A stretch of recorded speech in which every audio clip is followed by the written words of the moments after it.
Estamos de volta com o Tribuna Virtual desta segunda-feira. Estamos agora com o deputado Enio Tato, do PT. Boa tarde, deputado.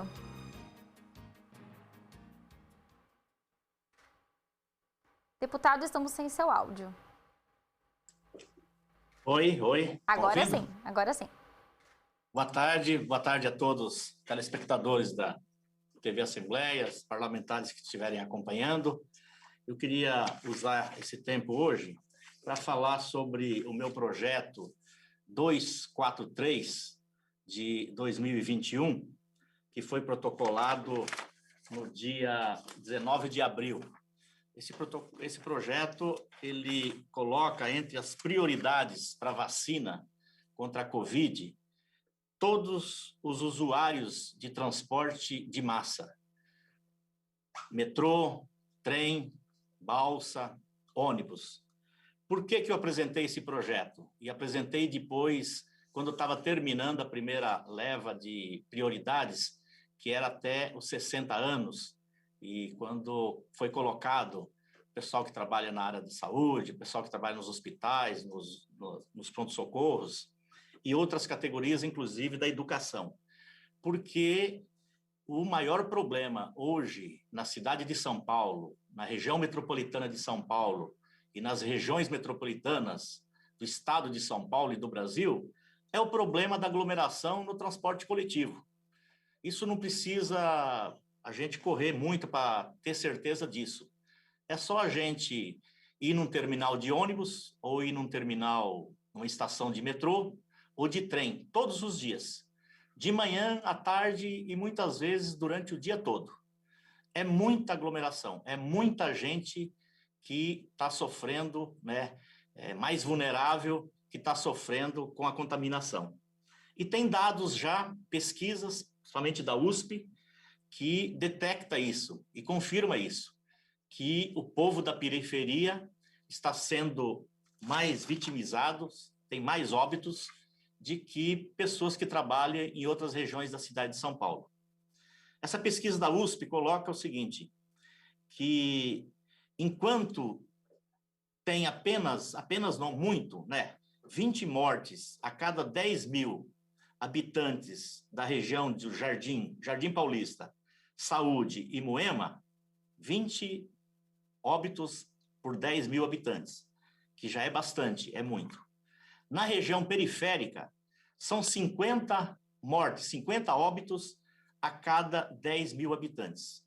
Região periférica aqui que foi feita a pesquisa é a região da Brasilândia, Perus, Cidade Tiradentes, Grajaú, provavelmente Campo Limpo, enfim, Guaianazes. Então, é um absurdo. É mais de que o dobro. É 1,5 vezes a mais de pessoas contaminadas e, óbvio, pessoas que morrem, que moram nas periferias. São pessoas que tomam ônibus, metrô, trem, muitas vezes demoram meia hora, 1 hora, 1h30, 2 horas, ou mais de 2 horas, como é o caso da minha região onde eu moro, pessoas que moram no Marcilac, pessoas que moram na Barragem, toda aquela região, no Imbura, que é o extremo da cidade de São Paulo, assim como pessoas que moram na cidade de Tiradentes, em Guaianazes, em outras regiões da capital e regiões metropolitanas, todos os dias eles usam esse transporte coletivo lotados. Não importa se é no pico ou não, mais no pico. E a gente percebe que essas pessoas é que se contaminam mais. Não adianta pedir para as pessoas usarem a máscara, que elas usam a máscara. É proibido não entrar num ônibus sem máscara. Mas quando você usa todos os dias, você está exposto todos os dias, não adianta você usar. Pode usar 1, 2, 3 máscaras, que 1 hora vai ser contaminada. E essas pessoas levam o vírus lá para a periferia, principalmente, em primeiro lugar, nas suas casas. As suas casas, que normalmente são casas de pessoas pobres, que moram 5, 6, 8, 10 pessoas num cômodo, todos amontoados. Pessoas que não têm condições, inclusive, de comprar álcool gel, que não têm condições de se prevenir, como qualquer outra pessoa. Pessoas que, muitas vezes, não adianta você pregar que ela tem que lavar as mãos, né? Que ela chega em casa, ela abre a torneira, e não tem água na torneira. Então, essas pessoas têm que ser prioridade. Essas pessoas que vão trabalhar e que tomam ônibus, o transporte de massa, todos os dias. E aí você não tem categoria. Eu defendo as categorias mais vulneráveis, como foi colocado o motorista, o cobrador, que também estão dentro do ônibus todo dia, e outras categorias, os profissionais da saúde, os profissionais da educação, da segurança pública, mas quem usa transporte coletivo de massa todos os dias são as pessoas mais pobres e de diversas categorias. São as pessoas que trabalham no comércio, são as pessoas que trabalham nas farmácias, nos açougues, são os trabalhadores da construção civil, né, que ganham pouco e que não têm o seu carro, mas que precisa tomar o transporte coletivo todos os dias. Essas pessoas têm que ser prioridade aqui no governo do estado de São Paulo. Aqui em São Paulo, que no dia de ontem chegou em 111 mil pessoas mortas. É muita gente. Num estado como São Paulo, né, que é a locomotiva do Brasil, o estado mais rico, um estado que ainda o governo do estado e o prefeito não tem um auxílio emergencial, que deveriam dar exemplo em todo o Brasil, deveriam ser o pioneiro na questão da vacina para quem usa o transporte coletivo de massa. Todos. Tem que chegar a vacina o mais rápido possível na periferia. Nessa pesquisa da USP, só para vocês terem uma ideia, tem o problema da vacina que não chega na periferia, ou chega mais lentamente.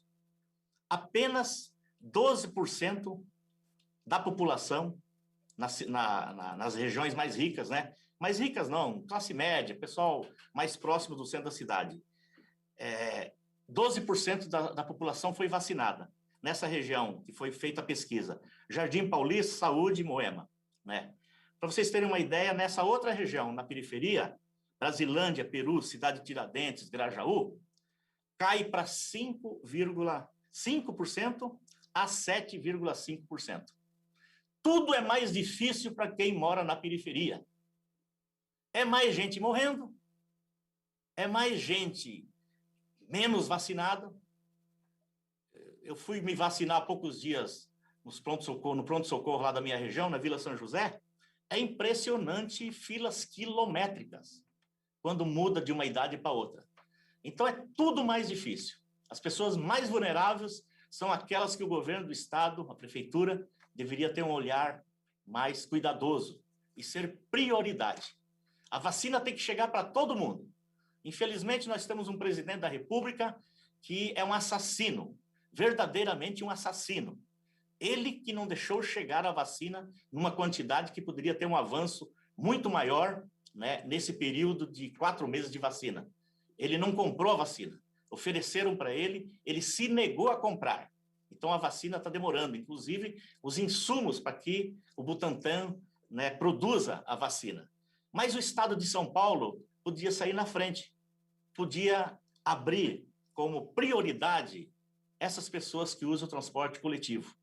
E aí você vai colocar mais gente da periferia para ser vacinado. Porque quem usa o transporte coletivo, a grande maioria, 70%, 80%, eu tenho certeza que são pessoas pobres, pessoas que ganham pouco, pessoas que ganham salário mínimo ou menos, são donas de casa que vão trabalhar, né, e que é obrigado a tomar o ônibus, porque não tem carro, né, não tem outro meio de transporte. Ela não pode pagar um táxi ou pegar um aplicativo. Só sobra o transporte coletivo. Então, essas pessoas têm que ser prioridade. Qualquer governo que tenha bom senso priorizaria essas pessoas que usam o transporte coletivo. E aí não tem faixa, não é por emprego, não, por categoria, não. São todas. Qualquer categoria. Quem usa transporte coletivo de massa, a grande maioria são pessoas vulneráveis. As pessoas que correm o risco dentro do ônibus, dentro do metrô e dentro do trem, e correm o risco também de contaminar a sua família e as pessoas que convivem na periferia. E a gente não pode cobrar muito dessas pessoas. Como eu coloquei, elas não têm nem condições de comprar máscara todo dia, né? Não tem condições de comprar álcool gel. Por quê? Porque falta tudo. Não tem condições, inclusive, de comprar sabão, sabonete para lavar as mãos. Ou então, nem tem água, como o caso que aconteceu há poucos dias, né, na minha região, lá na ocupação Anchieta, que não tinha água para as pessoas lavarem as mãos. O que você vai exigir dessas pessoas? Então, essas pessoas têm que ser prioridade do governo do estado de São Paulo, das prefeituras, para vacinar imediatamente essas pessoas. Porque daí a gente vai ajudar a diminuir o número de contaminados, diminuir o número de óbitos e a disseminação desse terrível vírus que afeta o estado de São Paulo, o Brasil e o mundo todo. Um detalhe, no Brasil, os nossos governantes deixam a desejar, principalmente o genocida do presidente Bolsonaro. Era isso, um grande abraço a todos vocês. Obrigada, deputado Enio Tato. O senhor gostaria de fazer a reinscrição? Não, obrigado. Para hoje está legal. Obrigado, tá? Obrigada, deputado. E o Tribuna Virtual vai para um rápido intervalo, nós voltamos já já.